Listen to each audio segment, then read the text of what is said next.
আসসালামু আলাইকুম প্রিয় দর্শক, আজকের বিষয় 5 ওয়াক্ত নামাজ মোট কত রাকাত ও কিভাবে পড়বেন মনোযোগ দিয়ে একবার শুনুন শেষ পর্যন্ত এবং সংক্ষিপ্ত আলোচনা করা হবে 5 ওয়াক্ত নামাজ নিয়ে।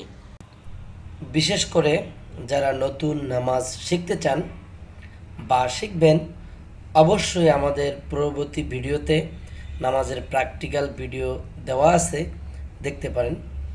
নতুন যারা আছেন তারা সুন্দরভাবে ধীরস্থিরভাবে শিখবেন কত রাকাত কিভাবে পড়বেন। শুরু করি ইনশাআল্লাহ। 1 রাকাত 2 রাকাত বলতে আমরা কি বুঝি? 1 রাকাত 2 রাকাত বলতে বুঝি আমরা যে শুরুতে নামাজের নিয়ত করে অজু করি, অজু করার পরে আমরা মসজিদে যাই বা ঘরে যাই নামাজে বিছিয়ে আউযুবিল্লাহি মিনাশ শাইতানির রাজিম বিসমিল্লাহির রহমানির রহিম বলে দাঁড়িয়ে তাকবীরে তাহরিমা বেঁধে তারপর আমরা বিসমিল্লাহির রহমানির রহিম পড়ে সানা পড়ি। তারপর বিসমিল্লাহ বলে সূরা ফাতিহা তথা আলহামদুলিল্লাহ সূরা পড়ি। তারপরে যে কোনো একটা সূরা, আলাম তারা অথবা কুল হুয়াল্লাহ বা আপনি যে কোনো সূরা পড়েন, যে কোনো একটা সূরা পড়ে তারপর আপনি রুকুতে গেলেন, তারপরে উঠে দাঁড়ালেন, পরে সেজদা করলেন। প্রথম সেজদা করার পরে উঠে বসলেন, তারপর দ্বিতীয় সেজদা করলেন।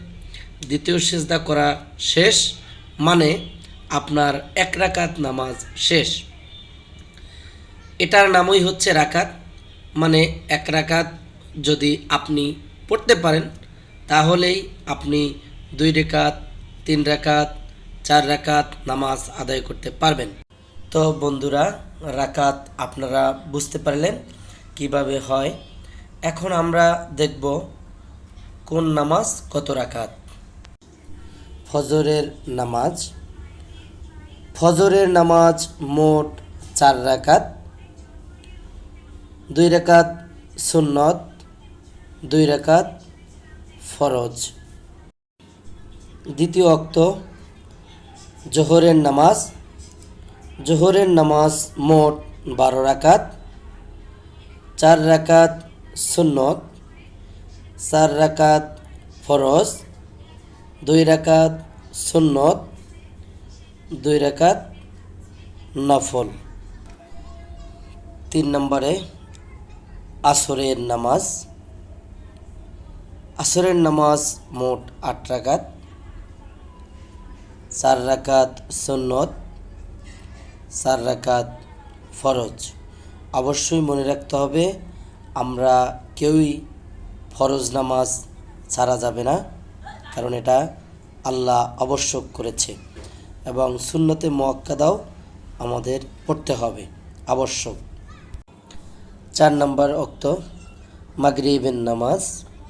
মাগরিবের নামাজ মোট 7 রাকাত, 3 রাকাত ফরজ, 2 রাকাত সুন্নত, 2 রাকাত নফল। 5 নম্বর ওয়াক্ত ইশারের নামাজ। ইশারের নামাজ মোট 15 রাকাত, 4 রাকাত সুন্নত, 4 রাকাত ফরজ, 2 রাকাত সুন্নত, 3 রাকাত ভিতরের ওয়াজিব নামাজ ও 2 রাকাত নফল নামাজ। প্রিয় দর্শক, আমাদের চ্যানেলটি ভালো লাগলে সাবস্ক্রাইব করবেন।